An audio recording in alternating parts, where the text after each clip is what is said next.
اور اگر خدا کا فضل و کرم تجھ پر نہ ہوتا تو ان میں سے ایک جماعت ارادہ کر چکی تھی کہ وہ تجھے گمراہ کر دے، اور وہ گمراہ نہیں کرتے لیکن اپنے آپ کو، اور تجھے کچھ نقصان نہیں پہنچا سکتے۔ خدا نے تجھ پر یہ کتاب اور حکمت اتاری اور تجھ کو وہ سکھایا جو تو نہیں جانتا تھا، اور تجھ پر خدا کا بڑا فضل ہے۔ حضرت صلی اللہ علیہ وآلہ وسلم سے خطاب ہے، ذَلِكَ مِمَّا أَوْحَى إِلَيْكَ رَبُّكَ مِنَ الْحِكْمَةِ، یہ وہ ہے جو خدا نے حکمت کی باتوں میں سے تم پر وحی کی ہے۔ عام مسلمانوں سے ارشاد ہے، وَاذْكُرُوا نِعْمَتَ اللَّهِ عَلَيْكُمْ وَمَا أَنزَلَ عَلَيْكُمْ مِنَ الْكِتَابِ وَالْحِكْمَةِ يَعِظُكُمْ بِهِ، اور اللہ کا جو احسان تم پر ہے اور اس نے تم پر جو کتاب اور حکمت اتاری ہے ان کو یاد کرو، خدا تم کو اس سے سمجھاتا ہے۔ خاص طور پر ازواج مطہرات کو خطاب ہے، وَاذْكُرْنَ مَا يُتْلَى فِي بُيُوتِكُنَّ مِنْ آيَاتِ اللَّهِ وَالْحِكْمَةِ، اور تمہارے گھروں میں اللہ کی جو آیتیں اور حکمت کی جو باتیں سنائی جاتی ہیں ان کو یاد رکھو۔ یہ نعمت حسب استعداد عام مسلمانوں کو بھی ملا کرتی ہے۔ یؤتی الحکمت من یشاء ومن یؤت الحکمت فقد اوتی خیرا کثیرا،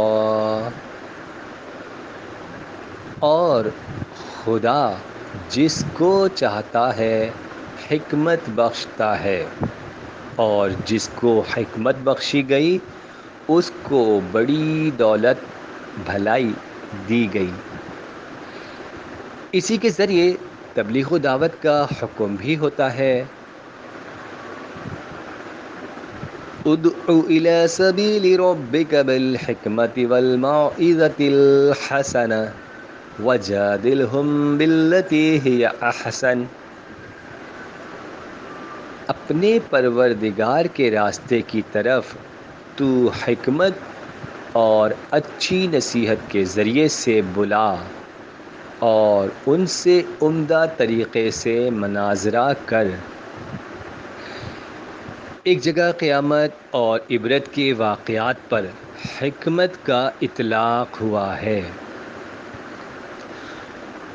وَلَقَدْ جَاءَهُم مِّنَ الْأَنبَاءِ مَا فِيهِ مُزْدَجَرٌ حِكْمَةٌ بَالِغَةٌ فَمَا تُغْنِ النُّذُرُ، اور ان کو اتنے احوال جتنے میں ڈانٹ ہو سکتی ہے پہنچ چکے ہیں، مؤثر حکمت، تو ان کو ڈر سنانے والے فائدہ نہیں پہنچا سکتے۔ اوپر کی سطروں میں وہ تمام آیتیں لکھ دی گئی ہیں جن میں حکمت کا لفظ آیا ہے۔ ان آیتوں میں حکمت کا لفظ کہیں تنہا آیا ہے اور کہیں کتاب کے بعد آیا ہے۔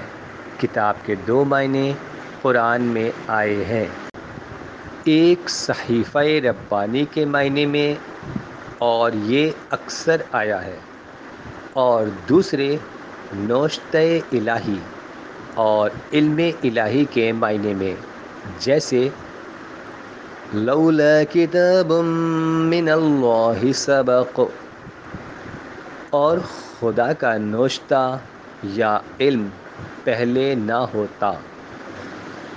ان سابق آیتوں میں کتاب سے تو بے شبہ آسمانی کتاب اور صحیفہ ربانی یا یوں کہو کہ وہی سے کتاب مراد ہے، جیسے تورات و قرآن وغیرہ مراد ہے۔ حکمت کے لغوی معنی تو دانائی کی بات اور کام کے ہیں۔ سب سے قدیم لغت نویس ابن درید المتوفی 321 ہجری اپنی کتاب میں حکمت کے حسب ذیل معنی لکھتا ہے: ہر وہ بات جو تجھ کو سمجھائے یا تجھ کو تنبیہ کرے یا کسی اچھی خصلت کی طرف بلائے یا کسی بری چیز سے روکے، وہ حکمت اور حکم ہے۔